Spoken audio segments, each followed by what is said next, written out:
lá, a Comissão de Reforma Agrária aqui do Senado Federal vai realizar uma audiência pública para discutir demarcação de terras. E está convocado para essa reunião o ministro da Agricultura, o ministro da pasta. Nós vamos conversar agora com o senador Rubem Figueiró, ele que é autor desse requerimento de convocação do ministro. Senador, obrigada pela sua presença aqui no nosso programa. É um prazer renovado. A convocação de um ministro é uma atitude, assim, dura por parte da comissão, não é? Porque geralmente trata-se de um convite para uma audiência pública. No entanto, dessa vez, a presença está sendo realmente solicitada, não é? Determinada. Determinada. E a situação gera tensão em vários estados do país, né? Conta pra gente, senador. Vamos pelos prolegômenos. Vamos por eles. Não vou nem repetir, meu Deus, os prolegômenos. Mas o que acontece é o seguinte, a questão agrária, que se redunda aqui no momento entre um impasse entre produtores rurais e comunidades indígenas, decorre de um dispositivo constitucional, que é são os artigos 231 e 232 da Carta Magna, que estabelece que aquelas terras cuja presença seja imemorial seriam consideradas como indígenas. Não é?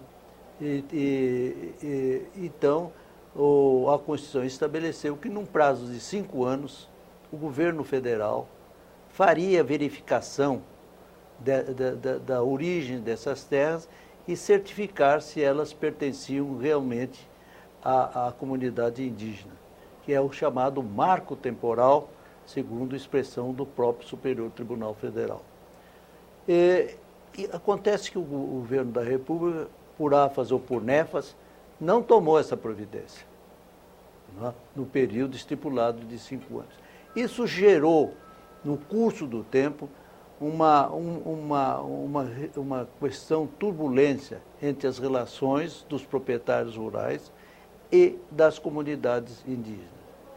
Recentemente, essa questão estimulada, inclusive pela omissão da FUNAI, na sua missão precípua de garantir a proteção à comunidade indígena, às nações indígenas, né, e a infiltração de entidades externas, chamadas ONGs, não é, que começaram a provocar os indígenas para que eles se habilitassem nas terras ou reabilitassem nas terras tidas como deles.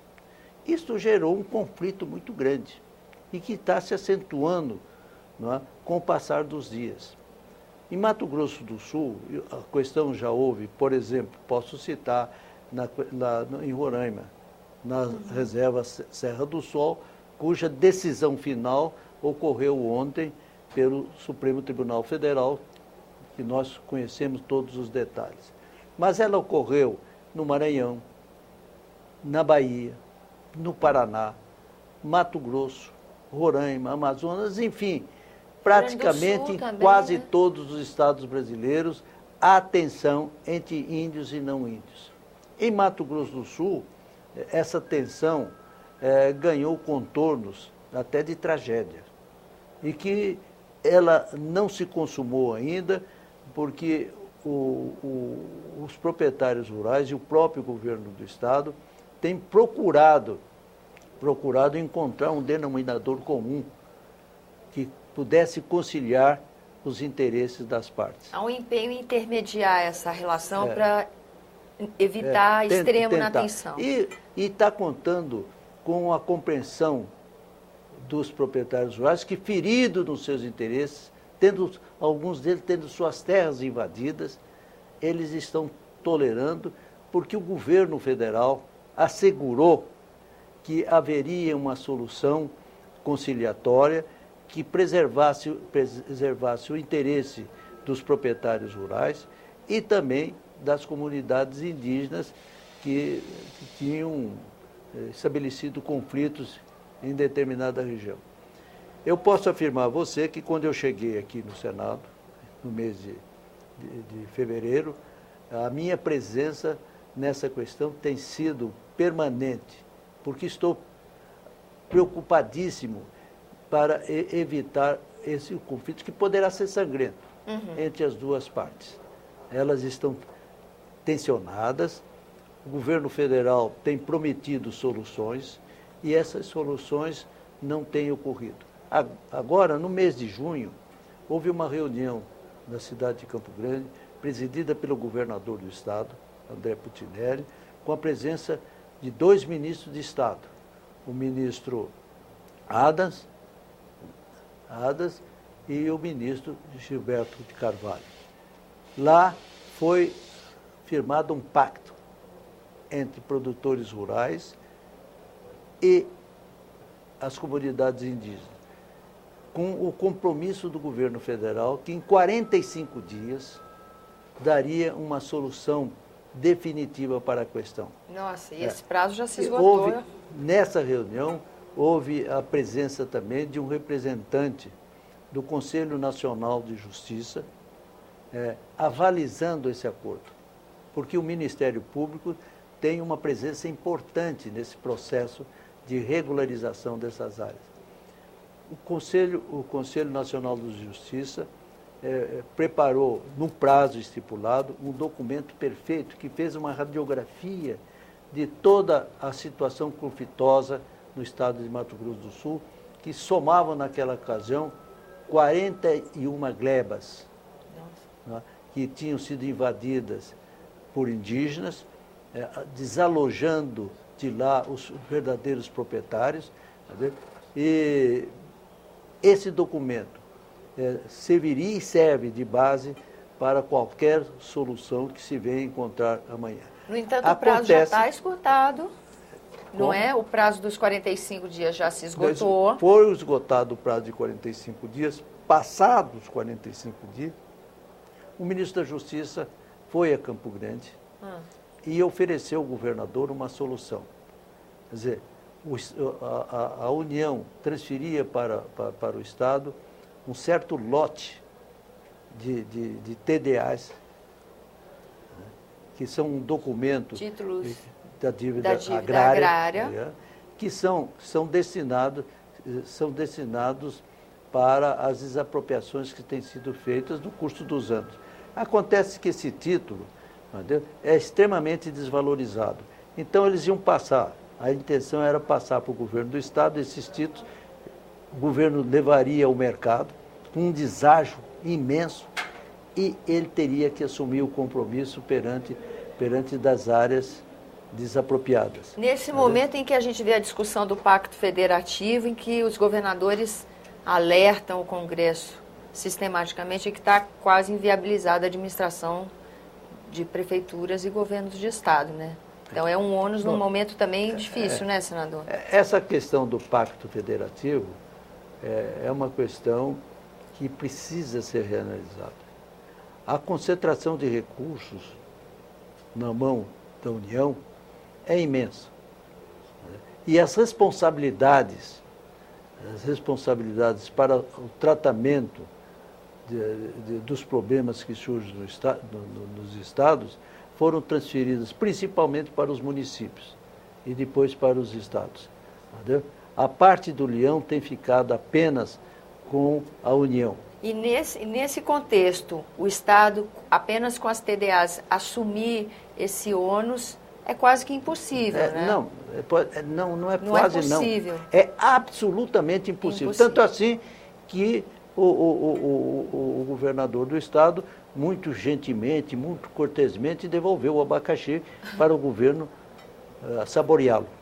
Então, para fechar essa história, que o nosso tempo já se esgota, por isso a necessidade de uma discussão na comissão com o ministro. O que nós desejamos é o seguinte, que o ministro dê a palavra definitiva do governo, porque cabe a ele essa responsabilidade. Infelizmente, Sua Excelência tem se negado a comparecer à comissão para dar uma satisfação, para ver, para estabelecer um rumo, né, para se tornar um fanal. Falar, a direção é essa, nós vamos resolver o problema amanhã, desta e daquela forma. Acontece que o ministro foi convocado no mês de maio e vem postergando, através de evasivas, vem postergando o atendimento desse convite. Em razão disso, nós consideramos esse último gesto do ministro da Justiça como um ato descortês, desrespeitoso à comissão. E a decisão da comissão foi justamente aprovar um requerimento de minha autoria no sentido de convocá-lo compulsoriamente a comparecer lá. É uma cápsula de minúcio para ele. Porque isso poderia não ter acontecido se ele atendesse o nosso gentil convite para comparecer à comissão. Infelizmente, agora a coisa acontece em outros termos. Quando está prevista essa audiência, senador? De acordo com o regimento interno do Senado, o ministro de Estado tem um prazo, após convocado, tem um prazo de 30 dias para comparecer. Então, para você que nos assiste, o cálculo seria no final de novembro, até o final de novembro. Não, até o dia 24 de novembro. É o prazo final. Tá certo. Se ele não comparecer, será configurado crime de responsabilidade. Eu não creio que isso vá ocorrer. Nem eu. Eu acho que o ministro terá sensibilidade de verificar que ele tem um compromisso com a comissão, tem um compromisso com o Senado da República, não com a pessoa deste ou aquele senador. E que é uma demanda séria dos estados, de muitos estados brasileiros, né? É um conflito eminente. Se o governo federal não der uma solução até 30 de novembro, os produtores rurais do meu estado de Mato Grosso do Sul irão reagir. E eu temo muito pelas consequências dessa reação. Senador, e nós vamos encerrando a nossa entrevista, que já estouramos no tempo, mas já convidando o senhor, porque como o senhor acredita que o ministro virá e se tudo der certo, nós teremos outro desfecho para essa história. Aí o senhor volta e dá novas notícias para nós do argumento. E espero que essas notícias sejam promissoras. Também. Porque o Brasil tem que fazer um resgate muito grande aos indígenas, como tem que fazer aqueles que produzem a riqueza da nação. Hoje o PIB nacional deve à área rural. Com certeza. Deve ao agronegócio. E ele tem que ser respeitado. Senador, muito obrigada pela sua presença no nosso programa. Obrigado. A você que nos acompanha, muito obrigada pela atenção. Esse é o programa Argumento, eu sou Tânia Horman e você pode participar do nosso trabalho. Envie sugestões ou críticas, ligue 0800 61 2211, ligação gratuita, ou acesse www.senado.leg.br/TV. Até a próxima.